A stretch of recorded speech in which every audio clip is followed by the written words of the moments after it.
ان کی عظمت کا آغاز تو وہاں سے ہو جاتا ہے۔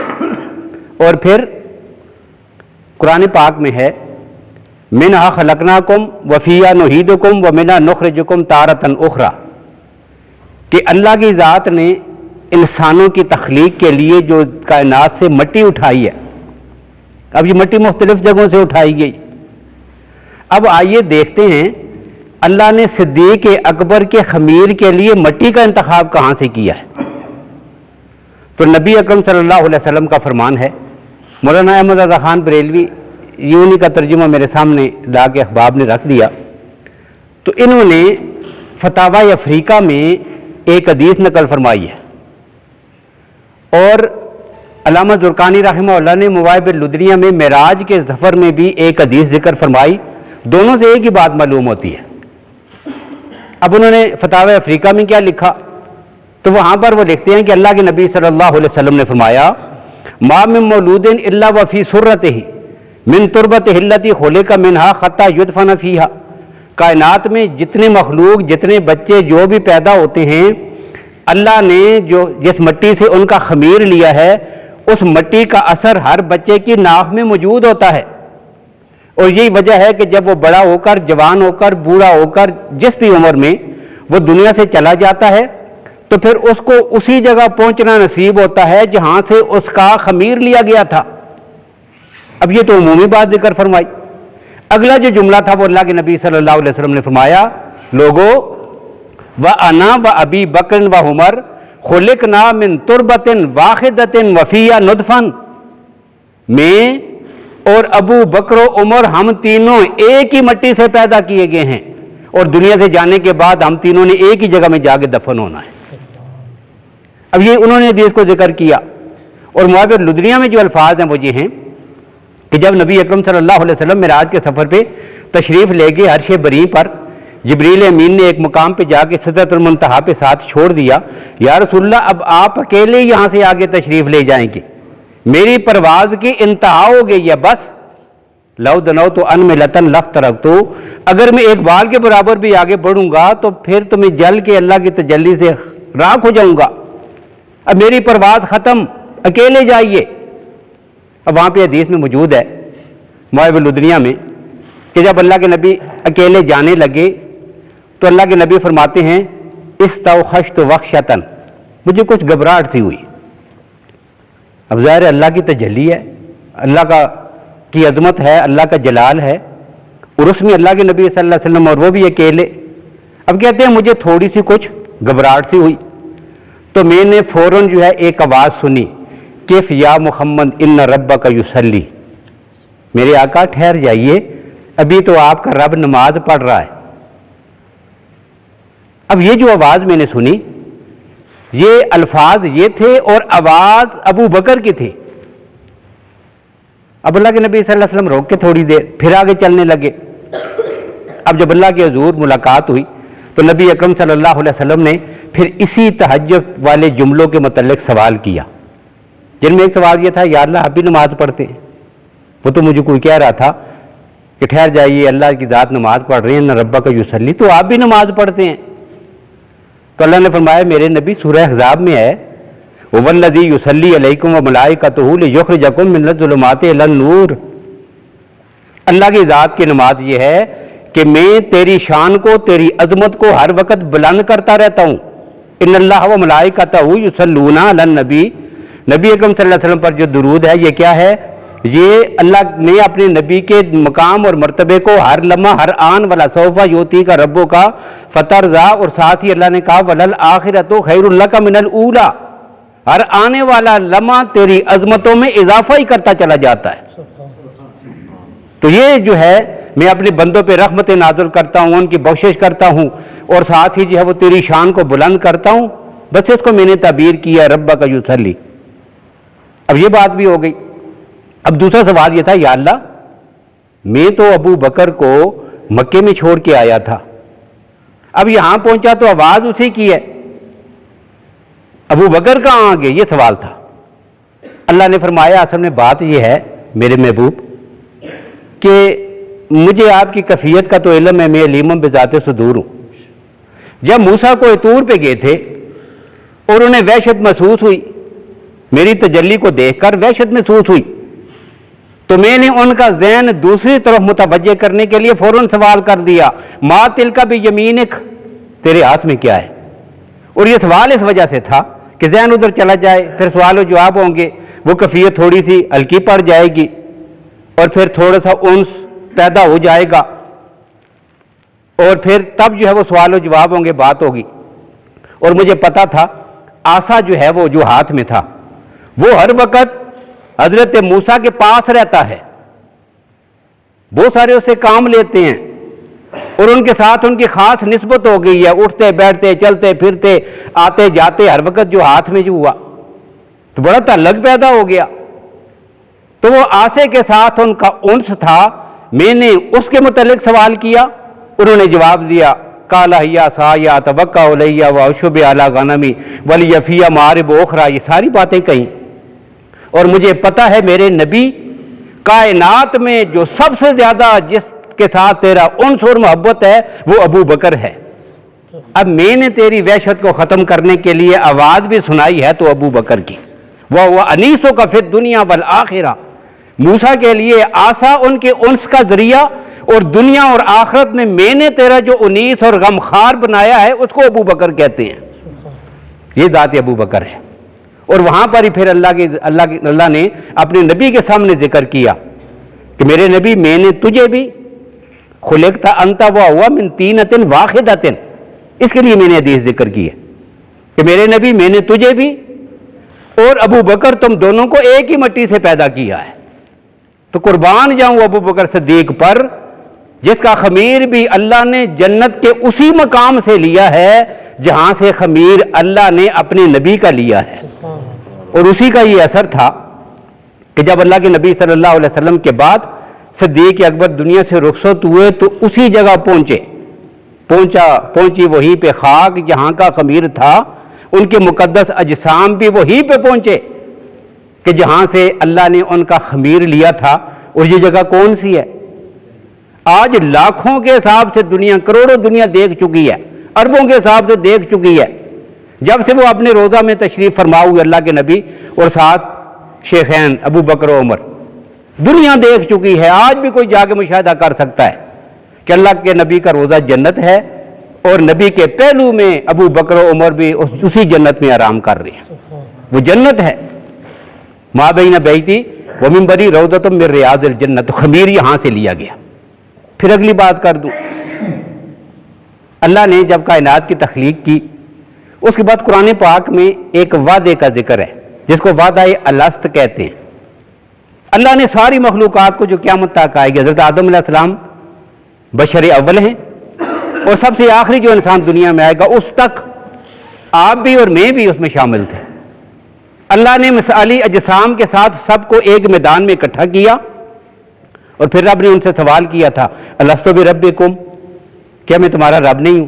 یہ سوال تھا، قرآن پاک میں اس کا ذکر ہے۔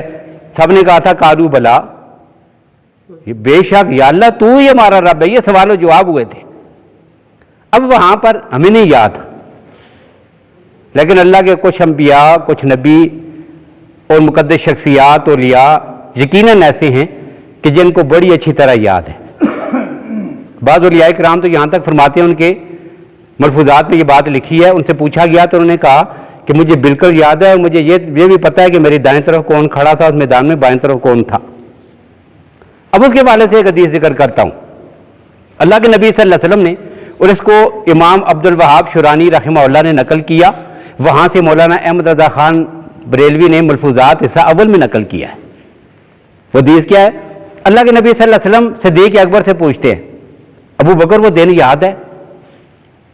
وہ دن یاد ہے یا رسول اللہ، کون سا دن؟ کہ جس دن اللہ نے ساری مخلوقات کو مثالی اجسام کے ساتھ میدان میں کھڑا کر کے سوال کیا تھا، الست بربکم، وہ وعدہ الست والا دن یاد ہے؟ تو صدیق اکبر عرض کرتے ہیں، یا رسول اللہ صرف یاد ہی نہیں، بڑا اچھی طرح یاد ہے، اور اتنا یاد ہے کہ جب اللہ نے سوال کیا تھا تو سب سے پہلے بلا، یقیناً یہ جو الفاظ تھے، یہ آواز تھی، سب سے پہلے آپ کی مبارک زبان سے نکلی تھی۔ اللہ کے نبی پوچھتے ہیں، پھر ابو بکر تو کدھر تھا؟ یا رسول اللہ اس میدان میں بھی جو آپ کا ہاتھ پکڑ کے کھڑا تھا وہ ابو بکر ہی تھا نا. روز ازل سے اللہ نے جسے پیغمبر کا ساتھی بنا دیا ہو، اور پھر آپ کی پیدائش ہوئی ہے، آپ کی پیدائش ہوئی ہے، اور جس دن پیدائش ہوئی، یہ بات بھی مولانا احمد رضا خان بریلوی نے ملفوظات ساول میں لکھی ہے. تقریر فرماتے ہیں کہ جب پیدائش ہوئی تو ان کی والدہ کو اللہ نے غیبی آواز سنائی. بچہ پیدا ہوا، غیبی آواز ایک آ رہی ہے، یا امت اللہ بالتحقیق ابشری بالولد العتیق، اے اللہ کی بندی تجھے خوشخبری ہو کہ میں نے تجھے ایسا بیٹا پیدا کیا ہے کہ پیدائشی طور پر میں نے اسے جہنم سے آزاد پیدا کیا ہے. بالولد العتیق اسمہ فی السماء صدیق، جس کا نام آسمانوں پر بھی صدیق ہے، اور یہ ایسا بیٹا آج میں نے تجھے دیا ہے لمحمد صاحب و رفیق، اس کو میں اپنے نبی محمد کا صحابی اور ان کا دوست اور ساتھی بناؤں گا. اس وقت سے ان کی عظمت کا آغاز ہو جاتا ہے. اور پھر 4 سال کی ہیں، والد لے گیا بت خانے میں، اور وہاں پر بتوں کی پوجا ہوتی ہے. کعبۃ اللہ کے اندر بت رکھے ہوئے ہیں، لوگ جاتے ہیں ان سے مانگتے ہیں، پوجتے ہیں، عبادت کرتے ہیں. لے گیا والد اور کہتا ہے ہؤلاء آلہتنا فاسجد لہم، بیٹا یہ ہمارے خدا ہیں، ان کے سامنے سجدہ کرتے ہیں، ہم ان سے مانگتے ہیں، ان کی عبادت کرتے ہیں. فاسجد لہم، سجدہ کیجیے ان کے سامنے. اب کیا ہوا؟ 4 سال کا ابو بکر پتھر اٹھا کے ان بتوں کو مارتا ہے. اب والد تو پریشان ہو گیا، پاؤں کے نیچے سے زمین نکل گئی، یہ کیا کر دیا اس نے؟ ہمارے خداؤں کی توہین ہو گئی ہے، یہ حرکت کی ہے. اور یہی وہ کردار ہے کہ جو ابراہیم خلیل اللہ کا ہے. اللہ نے 4 سال کی عمر میں اس امت میں اگر کسی کو کردار خلیل عطا کیا ہے تو وہ ابو بکر ہے رضی اللہ تعالیٰ عنہ. اب والد لے آیا، پریشان ہے، چہرہ اترا ہوا، کیا ظلم ہو گیا ہے، پتہ نہیں آسمان ٹوٹ پڑے گا کہ زمین پھٹے گی. بھائی بھلا کوئی خدا کو گالی دے، ہم پہ کیا گزرے گی؟ ہمارے اللہ کو کوئی نعوذ باللہ کوئی توہین بیش جملہ ہی کہہ دے، کوئی ایسی حرکت کر دے، ہم پہ کیا گزرے گی؟ تو اسی کیفیت سے 2-4 ان کے والد ساتھ لیا، لے کے آگے. اب واپس آئے تو ان کی بیوی نے پوچھا، صدیق اکبر رضی اللہ عنہ کی والدہ نے پوچھا، خیریت تو ہے؟ آج اتنے پریشان سے نظر آ رہے ہو. انہوں نے کہا کیا کہوں، بتانے کی بات بھی نہیں ہے. آج تمہارے بیٹے نے ایسی حرکت کی ہے نا کہ بھئی کسی کو ہم بتا بھی نہیں سکتے، اور بڑی زیادتی ہو گئی ہے. اب پوچھا تو ساری بات بتا دی. میں نے کہا سجدہ کیجیے، اس نے تو پتھر اٹھا کے ان کو مارنا ہی شروع کر دیا. کہتا ہے نہیں، یہ تو ہمارے الہ نہیں ہو سکتے. تو ان کی والدہ نے کہا کسی کچھ نہ کہیے، خاموش ہو جائیں، پریشانی کی کوئی بات نہیں ہے. جب پیدا ہوا تھا تو میں نے یہ آواز سنی تھی، اللہ نے اسے جہنم سے آزاد توحید پرست اور پیغمبر کا صحابی بنا کے پیدا کیا ہے. یہ کوئی عام بچہ تھوڑا ہی ہے. بات گزر گئی، 4 سال کی بات ہے، کس کو یاد ہو. لیکن اللہ نے کائنات کے انسانوں کے سامنے ابو بکر کی عظمت کو اجاگر کرنا تھا. اب کیا ہوا؟ بڑے ہوئے، جوان ہوئے، آقا کائنات کی بعثت ہوئی، پیغمبر کا کلمہ پڑھا، آپ کے صحابی بنے، آپ کے رفیق، غلام اور خادم بنے، پیغمبر کے قدموں پہ آ کے بیٹھ گئے. اللہ کے نبی صلی اللہ علیہ وسلم نے یہی بات ان کے سامنے ذکر کر دی. ابو بکر جب تو 4 سال کا تھا، ایک واقعہ ہوا تھا، سارا واقعہ ذکر ہوا. ابو بکر صدیق نے کہا یا رسول اللہ مجھے وہ بھی یاد ہے، وہ واقعہ مجھے یاد ہے، لیکن تائید کون کرے؟ اللہ نے آسمانوں سے جبریل امین کو بھیجا، جاؤ میرے نبی کو کہہ دو صدق ابو بکر و صدیق، ابو بکر سچ کہتا ہے، اس نے یہ کام کیا بھی ہے، اسے واقعہ یاد بھی ہے، اور یہ ابو بکر سچ کیوں نہ کہے، میں نے اسے پیدا ہی صدیق کیا ہے، سچا کیا ہے. اور پھر قرآن نے بھی کہا والذی جاء بالصدق وصدق بہ، جو سچ لے کے آیا ہے اور جو صدیق اس کی صداقت کا سب سے پہلے اعلان کرنے والا ہے، اولئک هم المتقون، یہی تو کائنات کے سب سے بڑے متقی ہیں. تو یہ ان کی وہ عظمت ہے کہ جو روز اول سے شروع ہو رہی ہے. اور پھر ابو بکر کائنات میں وہ شخص ہے کہ جس نے نبی اکرم صلی اللہ علیہ وسلم کے اعلان نبوت سے پہلے ہی آپ کا کلمہ پڑھ لیا تھا. اب یہاں پر بھی ایک علمی بات چھڑتی ہے کہ سب سے پہلے کس نے کلمہ پڑھا تھا؟ بچوں میں سب سے پہلے سیدنا علی المرتضیٰ رضی اللہ عنہ نے، غلاموں میں سیدنا زید رضی اللہ تعالیٰ عنہ نے، عورتوں میں پیغمبر کی زوجہ محترمہ ام المومنین سیدہ خدیجہ رضی اللہ تعالیٰ عنہ نے، بچیوں میں پیغمبر کی 4 بیٹیوں نے، اور مردوں میں سب سے پہلے صدیق اکبر رضی اللہ تعالیٰ عنہ نے سیرت کی عام کتابوں میں یہی بات ملتی ہے، لیکن میرا جو مزاج ہے اس کے مطابق میں ایک اور بات کہا کرتا ہوں، اور وہ یہ ہے کہ مختلف کتب میں ہے۔ سیرت خلبیہ میں علی بن برہان الدین خلبی رحمہ اللہ نے بھی اس بات کو ذکر کیا ہے۔ وہ لکھتے ہیں کہ ابھی اللہ کے نبی نے اعلان نبوت نہیں فرمایا تھا، رات کو ابو بکر سو گئے اور خواب میں ایک منظر دیکھا۔ منظر کیا تھا؟ رأى القمر نزل الی مکہ تھا، 14ویں کا چاند چمک رہا ہے آسمان پر، پورا چاند ہے، چمکتا ہے، آسمان پر ہے، اور آہستہ آہستہ اوپر سے نیچے کی طرف آ رہا ہے۔ اب نیچے اترتے اترتے مکہ میں آ گئے، بالکل زمین کے قریب، اور زمین کے قریب پہنچ کر وہ پورا چاند جو جڑا ہوا تھا بکھر گیا، ایک ایک کرچی، ایک ایک روشنی، ایک ایک شعاع الگ ہو کر ہر گھر میں داخل ہو رہی ہے۔ ایک روشنی اس گھر میں، دوسری اس میں، تیسری اس میں۔ مکہ کا کوئی شہر، کوئی خیمہ، کوئی جگہ ایسی نہیں بچی کہ جہاں پر وہ روشنی اندر داخل نہ ہوئی ہو، وہ سارا بکھر گیا۔ اور سارے گھر میں پہنچنے کے بعد واپس وہ کرچیاں، وہ روشنیاں واپس آئیں، پھر جڑی اور چاند بنا، اور پورا چاند بننے کے بعد ابو بکر کہتے ہیں میں نے دیکھا وہ میری گود میں آ کے گر گیا ہے، چاند میری گود میں گرا ہوا ہے۔ جھاگ گئے، صبح ہوئی، اس وقت کے جو اہل علم تھے، اہل کتاب، اہل تعبیر لوگ تھے، ان کے پاس چلے گئے کہ میں نے رات کو یہ خواب دیکھا، بڑا عجیب خواب تھا۔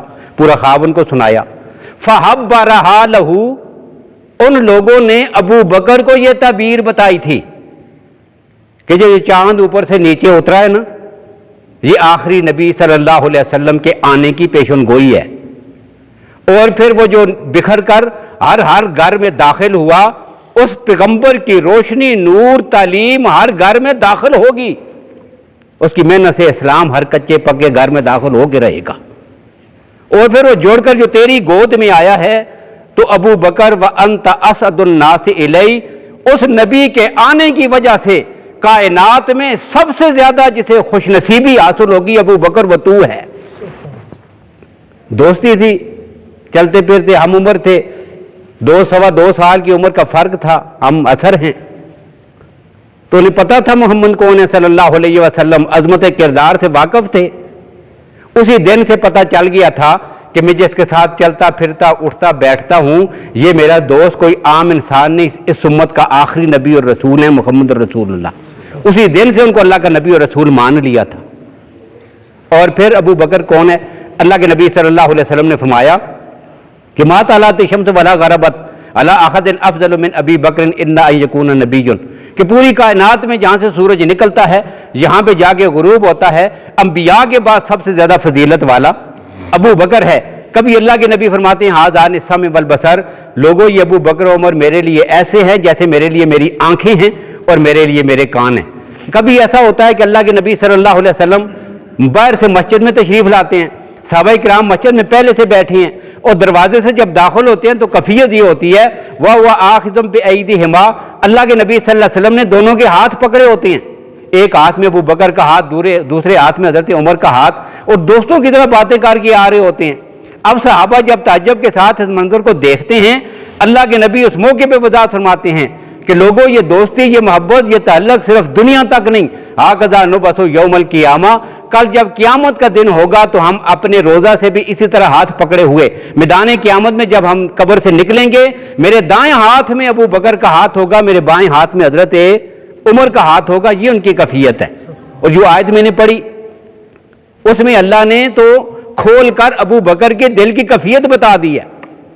بھئی اللہ کی ذات نے جو صحابہ کرام کے تذکرے کیے تو ظاہر اللہ کی ذات تو دلوں کو، باہر کو، ظاہر کو، باطن کو، سب کو جانتے ہیں، تو جملہ کہہ دیا بس، بالکل وہ اندر بھی وہی ہے باہر بھی وہی ہے۔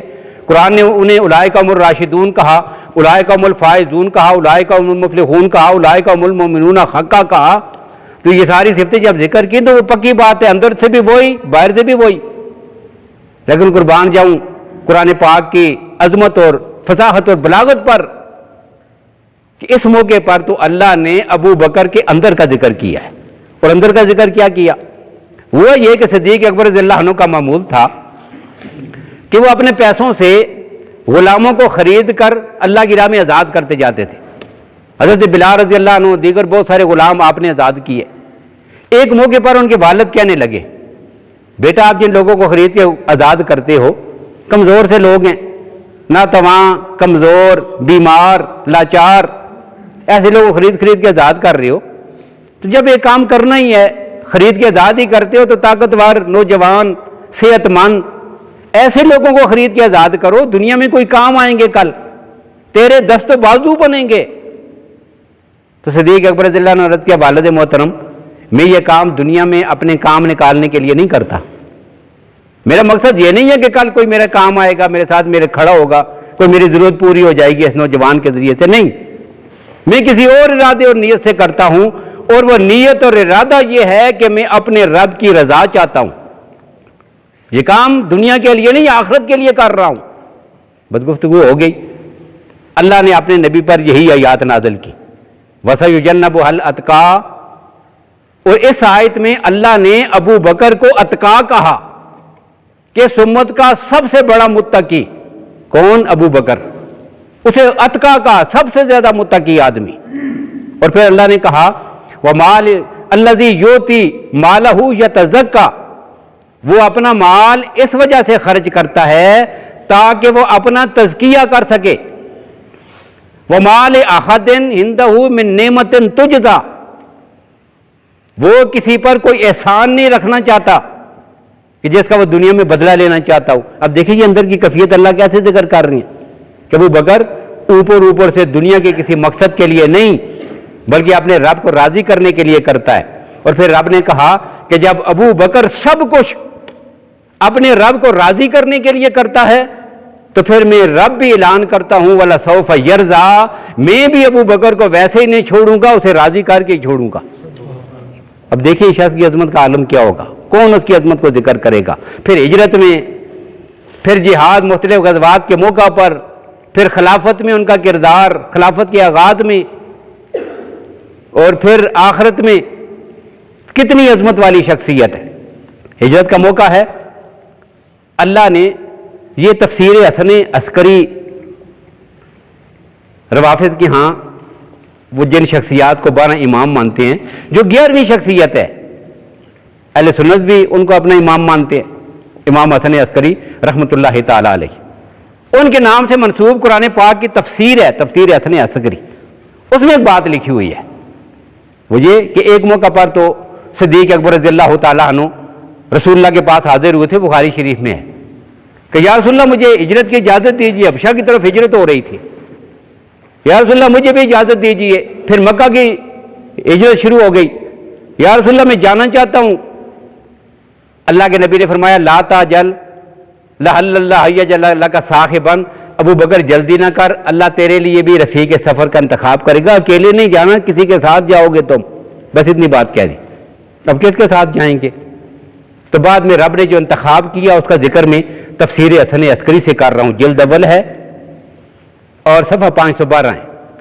وہاں پہ انہوں نے یہ لکھا ہوا ہے کہ اللہ نے جبریل امین کو بھیجا, میرے نبی ان اللہ امرک, اللہ کی ذات آپ کو حکم دیتے ہیں ان تستصحب ابی بکر, کہ آپ ہجرت کے سفر میں ابو بکر کو اپنے ساتھ لے کے جائیں.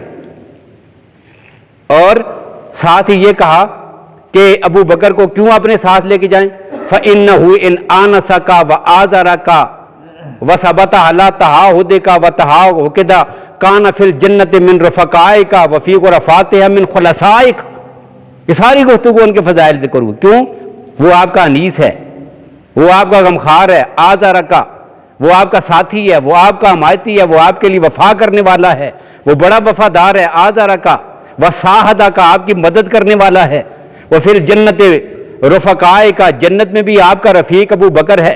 اور صرف جنت تو رہ گئی اپنی جگہ پر, آپ کا جو محل ہوگا جنت میں, اس کے جو سب سے آخری بالا خانہ ہے جس میں آپ آرام فرمائیں گے, اس کمرے میں اتنی بلندی پر جا کر آپ کے ساتھ جو باتیں کرنے کے لیے میں نے منتخب کیا ہے وہ بھی ابو بکر ہے. یہ ان کی تفسیر میں ہے, یہ ان کی یہاں لکھا ہوا ہے. اور پھر جسے پاکستان کے گلی کوچوں میں, سڑکوں پر نعوذ باللہ کافر کہا جا رہا ہو. بھائی ان کے 11ویں امام، اور جس کو وہ معصوم من الخطا کہتے ہیں، جس سے غلطی ہو سکتی نہیں، اللہ نے معصوم پیدا کیا ہے، عالم ما کان و یکون ہے، اور سارے اختیار خدائی کے اختیارات تک ان کو عطا کر دیے. وہ معصوم امام، اس کے نام سے منسوب تفسیر، اور ان کی کتابوں کی چھپی ہوئی ایران کی، تہران کی چھاپی ہوئی مطبوعہ تہران ہے، اس میں یہ الفاظ ہیں. یہاں تک تو بات ہو گئی. اب اللہ نے ابو بکر صدیق کو بلایا، اور کب بلایا اس کا حوالہ بخاری شریف میں. دوپہر کا وقت تھا، نبی اکرم صلی اللہ علیہ وسلم اپنے گھر سے نکل کر صدیق اکبر رضی اللہ عنہ کے گھر تک تشریف لائے. گرمی تھی، 22-23 دسمبر کی درمیانی رات اللہ کے نبی نے ہجرت فرمائی تھی. تو ستمبر کا مہینہ تھا، اگست ستمبر کا مہینہ تھا، اور عرب میں ستمبر کے مہینے میں بھی گرمی ہوتی ہے سخت. گرمی کا موسم تھا. نبی اکرم صلی اللہ علیہ وسلم تشریف لے گئے. اب اندر جا کے بیٹھے، اللہ کے نبی نے پوچھا کوئی اور آدمی تو نہیں ہے، خصوصی بات کرنی ہے.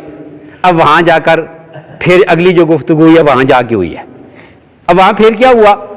اللہ کے نبی صلی اللہ علیہ وسلم فرمایا اللہ نے حکم دیا ہے کہ میں ہجرت کروں اور تجھے ساتھ لے کے جاؤں، کیا خیال ہے؟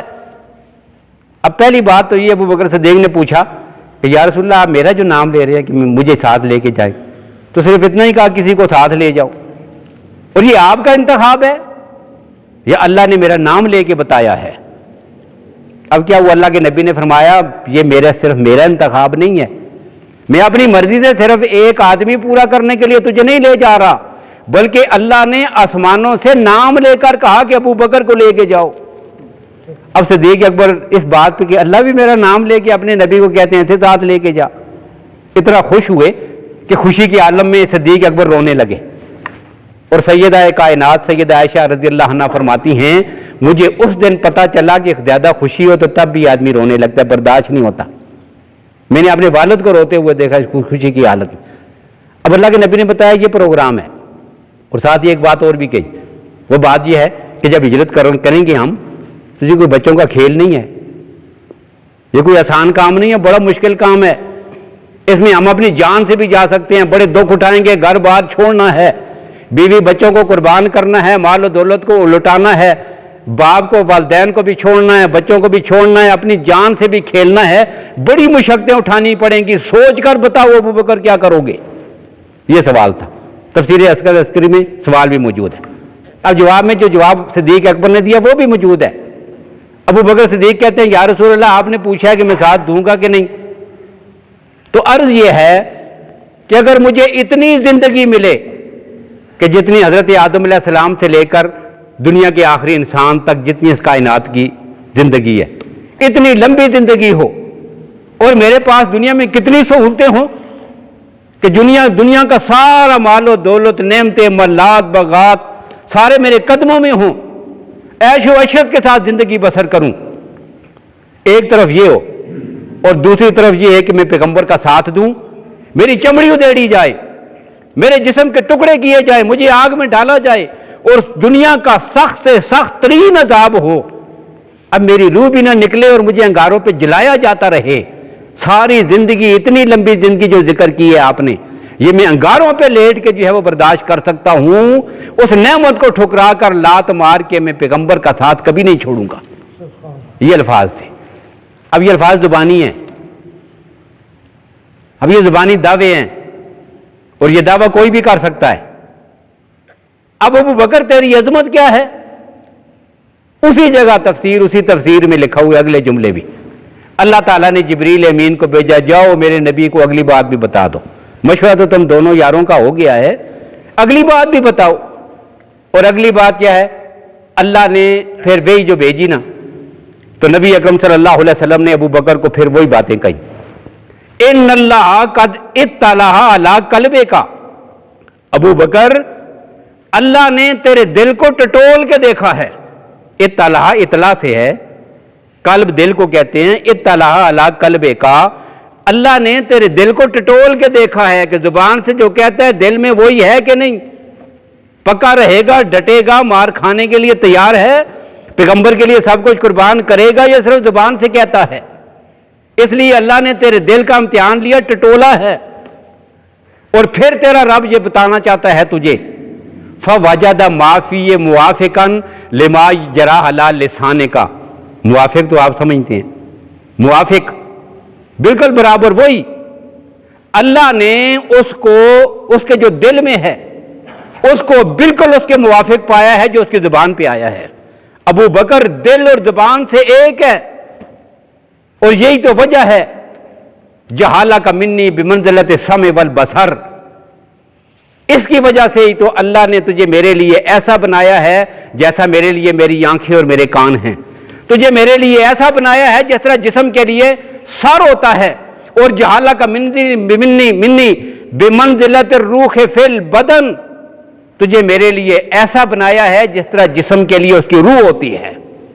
اب دیکھیں کتنی عظمت کا مالک ہے، کتنی بلندیوں والا، کتنی شان۔ پھر ہجرت کے سفر میں قرآن پاک نے جسے ثانی یسنین کہا، جو نبی اکرم صلی اللہ علیہ وسلم کے ساتھ رات کو نکلے اور نبی اکرم صلی اللہ علیہ وسلم اور جن کے سر کی قیمت مشرکین مکہ نے ایک لگائی، جسے قرآن پاک میں اللہ نے اپنے نبی کے ساتھ اپنی ماہیت میں برابر کا ذکر کیا، اور جس نے غار کے دہانے پر پہاڑ کے دامن میں پہنچ کر پیغمبر کو اپنے کندھوں پہ اٹھایا تھا، وہ کون ہے؟ کندھوں پہ اٹھا کے لے کے گیا۔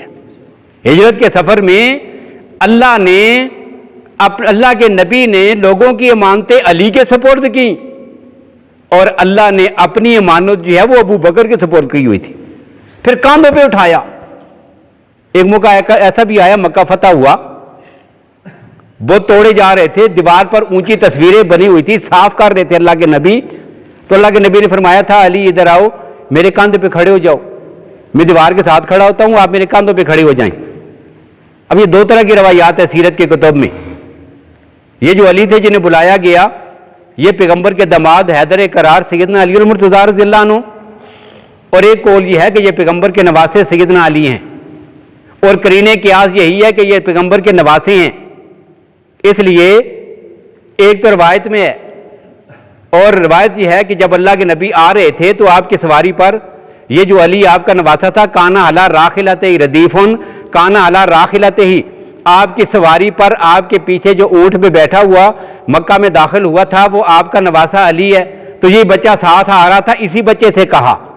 اور دوسری عقل کی بات یہ ہے کہ اس موقع پر ایسے موقعوں پہ آدمی بچوں کو اٹھاتا ہے، مطلب کوئی چیز اتارنی ہو تو بڑے آدمی کو کہیں گے ہاں میں تجھے اٹھاتا ہوں، یہ پاس بچہ ہو تو اسی تو کہیں گے نا بچے میں تجھے اٹھاتا ہوں تو میرے کاندھے پہ بیٹھ جا، وہ چیز اوپر سے اتارنی ہے لگانی ہے۔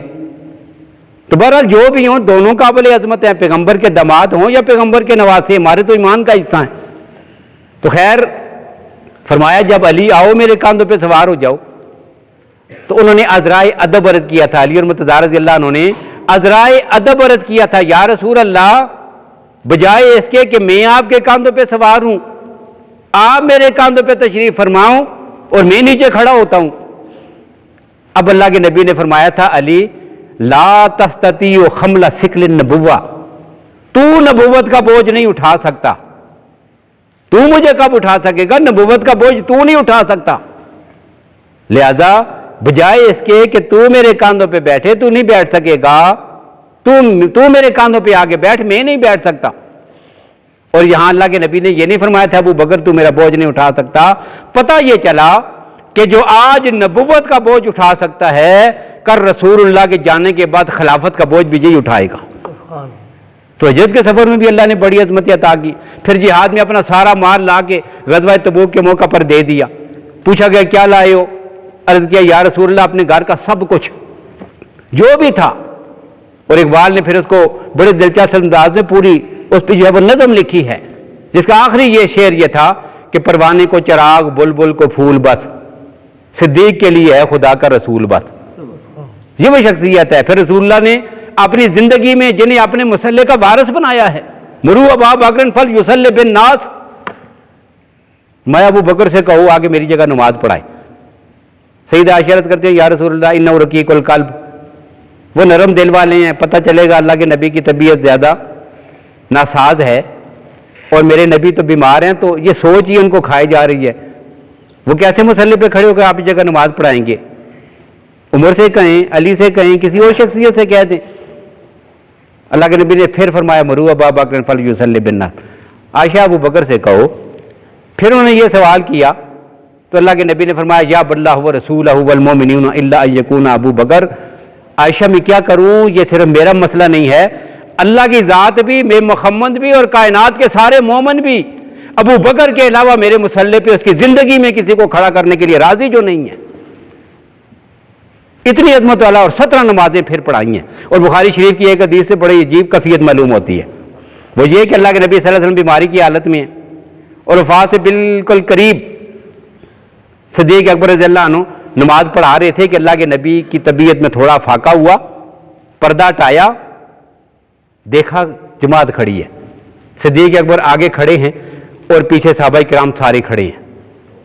اور یہاں پر ہمارے خطبہ عجیب جملہ کہا کرتے ہیں، قیمتی جملہ ہے۔ صحابہ کرام قریب تھا کہ نمازیں ٹوٹ جاتی، خوشی تھی اللہ کے نبی تشریف لا رہے ہیں، الحمدللہ اللہ نے صحت عطا فرما دی، ٹھیک ہو گئی ہیں، وہ تو اب خود چل کے تشریف لا رہی ہیں۔ پردہ ہٹایا تو صحابہ کرام کی کیفیت یہ تھی کہ قریب تھا کہ وہ اپنی نماز توڑ دیتے، مشکل سے اپنی جگہ پہ رکے رہے۔ اب جب اللہ کے نبی اور قریب آئے تو صدیق اکبر پیچھے سے ہٹنے لگے۔ اللہ کے نبی نے پیچھے ہاتھ رکھ کے فرمایا اللہ رسلک، ابو بکر اسی جگہ ٹھہرے رہو، اس لیے کہ میں آج نماز پڑھانے کے لیے نہیں، یہ دیکھنے کے لیے آیا ہوں کہ پوری امت میں ابو بکر کی امامت اور خلافت کا منکر کون ہے۔ میں تو یہ مسئلہ دیکھنے کے لیے آیا ہوں، کوئی ایک بھی نہیں، نہ اصحاب محمد میں سے نہ اہل بیت محمد میں سے۔ اب اللہ کے نبی صلی اللہ علیہ وسلم بھی قریب آگے بیٹھ گئے، صدیق اکبر ان کے پیچھے دائیں طرف پیچھے بیٹھے ہوئے ہیں، اللہ کے نبی مصلی پہ آگے بیٹھے ہوئے ہیں، صف جو ہے وہ پیچھے بنی ہوئی ہے۔ اور بخاری شریف کے الفاظ ہیں ابو بکر اللہ کے نبی کی اقتداء میں پڑھ رہے تھے اور پوری امت پیچھے جو کھڑے صحابہ تھے وہ ابو بکر کی اقتداء میں نماز پڑھ رہے تھے۔ یہ کائنات کی وہ واحد نماز ہے کہ جس کے 2 امام ہیں اور ان کے پیچھے جو جماعت ہو رہی ہے۔ اتنی عظمت کا مالک، اتنی شان والا ابو بکر، اور پھر دنیا سے تشریف لے گئے اور 2 سال 3 مہینے 11 دن آپ کی خلافت کا دور رہا۔ منکرین زکوٰۃ، منکرین ختم نبوت، اس زمانے کے مرتدین اور ان سب کے خلاف جہاد کیا، خلافت کا نظام سنبھالا، پوری دنیا میں امن و سکون کا نظام دیا، اور پھر ان کی وفات ہوئی۔ وفات کے بعد پیغمبر کے پہلو میں دفن ہوئے اور کل قیامت کے دن پیغمبر کا ہاتھ پکڑے جو میدان محشر میں آئیں گے۔ میدان محشر میں پہنچ کر سب سے پہلے اللہ کے نبی جس کو حساب و کتاب کے لیے رب کے سامنے کھڑا کریں گے وہ بھی ابو بکر ہے۔ سارے پریشانی میں ہیں۔ اب یہ سارے جمع ہو کے حضرت آدم علیہ السلام کے پاس، طویل حدیث ہے بخاری اور مسلم کی، کہیں گے اللہ کے نبی اللہ کے سامنے سفارش کریں، شفاعت کریں، اور کچھ نہیں، اس عذاب سے تو جان چھوٹے، حساب و کتاب شروع ہو۔ وہ انکار کریں گے، نوح انکار کریں گے، ابراہیم انکار کریں گے علیہ الصلوۃ والسلام، سارے نبی انکار کرتے جائیں گے۔ آخر میں رسول اللہ کے پاس اللہ کے نبی سجدے میں گر جائیں گے، طویل سجدہ کریں گے، اللہ کی حمد و ثنا کریں گے۔ اللہ فرمائیں گے ارفع راسک سل توتا، میرے نبی سر اٹھائیے، مانگیے، جو مانگیں گے میں عطا کروں گا۔ اب اللہ کے نبی سر اٹھا کے عرض کریں گے میرے اللہ ان لوگوں کا حساب و کتاب شروع ہو۔ اللہ فرمائیں گے حساب و کتاب تو شروع ہو، لیکن بتا وہ کون ہے جو آج میرے سامنے آگے ذرا کھڑا ہو، پیش تو کر۔ اب اللہ کے نبی فرمائیں گے یا اللہ پیش کرتا ہوں۔ ابو بکر کہیں گے چل سب سے پہلے تیری باری ہے، تو پیش ہو۔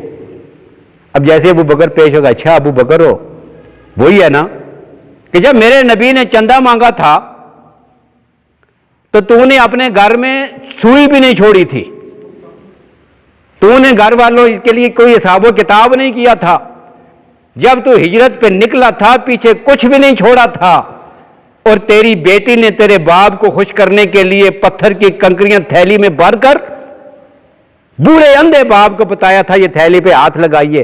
والد تو بڑے پیسے چھوڑ کے گیا، تو نے نہیں چھوڑے تھے، میرے نبی کے قدموں میں قربان کیے، تو نے کبھی حساب نہیں کیا، میں کائنات کا رب ہو کر تیرے ساتھ حساب و کتاب کروں؟ چل ابو بکر بغیر حساب و کتاب کے جنت میں داخل ہو جا۔ یہ پہلے شخص کا فیصلہ ہے ابو بکر کا۔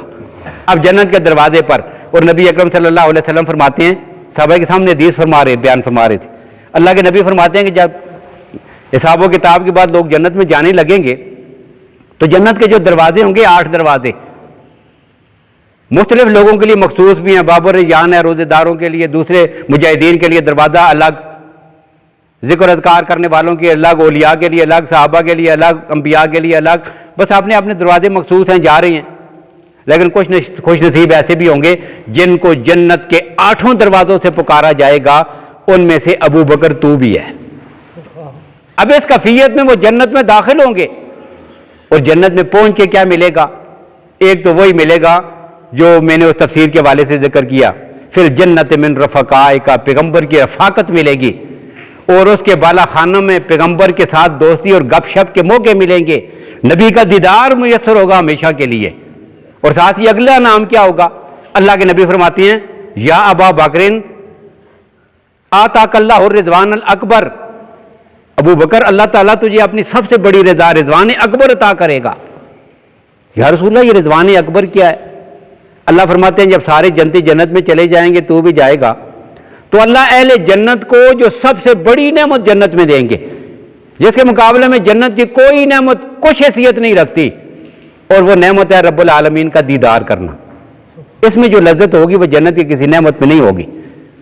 اب جو ہے وہ رب کا دیدار نصیب ہوگا، تو اللہ کے نبی فرماتے ہیں یتجلی للخلق عامۃ، ساری مخلوق کے لیے دیدار عام ہوگا، اور ابو بکر ویتجلی لک خاصۃ، اللہ تیرے لیے دیدار خاص کا اہتمام کریں گے، تیری خصوصی ملاقات ہوگی، سب کی عمومی ملاقات ہوگی جنت میں رب کے ساتھ، اور تیری خصوصی ملاقات ہوگی، یہ رضوان اکبر ہے۔